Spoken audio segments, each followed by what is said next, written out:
Hi everybody, I'm Bree the Plant Lady. And I'm Aiden.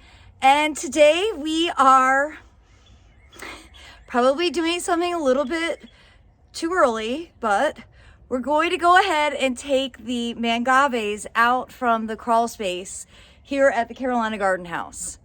So we don't have any frost in the forecast. I haven't looked at them in a while, but I feel confident that they would appreciate coming outside, having some fresh air, having some actual sunlight, and getting some water, since they have not been watered at all since we put them under the house in early December. So let's open it up and see how they look. They don't look bad though. That's amazing. This was really a great solution. And I don't want to take the lights down. We can just unplug them. But if we have a cold snap, we can always shove them back in. But we can also, because this week we're going to get tomatoes and peppers and stuff sown. If it gets cold, we can shove those plants under here too. Okay. How hot is it? Ow. Probably not hot at all, right? Because it's a LED. These lights are from Norb, and they're definitely the best grow lights I've ever used. And as I mentioned, we came down here before New Year's. We had a party and I wanted to show people the Mangaves, but I haven't been under here since. Really? Yeah. So I haven't been under here since we were under here. Right? I mean, so it's been several months. Really, really terrific way to overwinter them. All right, well, let's bring them on out.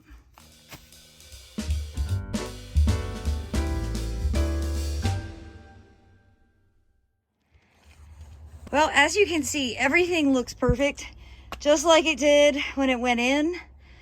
This one over here has some dead foliage at the bottom. That'll be easy enough to clean up. And there's quite a few divisions to have had to be made, and it's gonna be a big job, but I'm planning to pull all of these out of the pots, divide them up and repot them. That'll be a process. That'll be another video.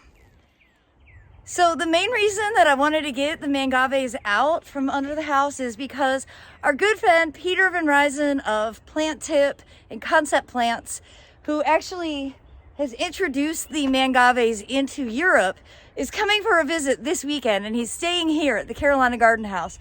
So I thought it would be nice to have the Mangaves here on the back porch. Yes. So when we're enjoying ourselves, drinking a beer, enjoying the Carolina sunshine, he'll also see that his plants are well represented.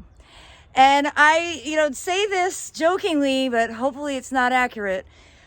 I've never taken my succulents out this early, so I just feel like I'm basically guaranteeing that there will be another hard frost. The nice thing with the Mangaves, they're a bit hardier, and these had all been outside when we had gotten cold. We had just put burlap sacks over them. So if we do get cold, and if it's only going to be like in the upper 20s, I think all of these are fine.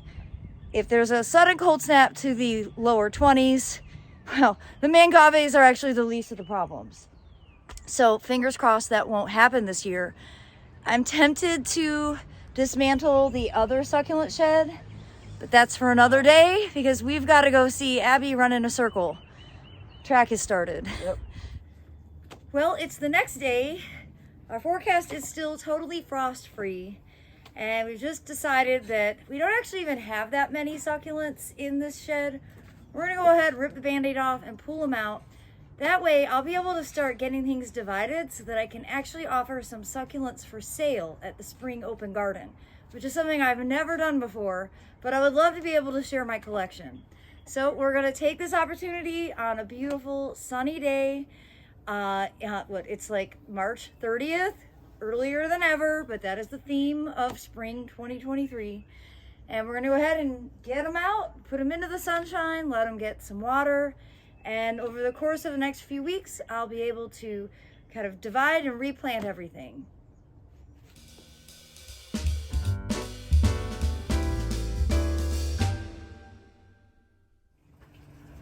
Well, earlier than ever, the shed is empty, and immediately everything looks happier outside and watered. So they don't all look as good as these two pots. Let me show you what the other succulents look like. So we moved most of the succulents over here to the fire pit area. Have easy access to a hose. So this pot looks pretty good. That one, not so much, but no point in judging yet. Gotta let them have water for a week or two and see how they start to flush out again. Same thing with these.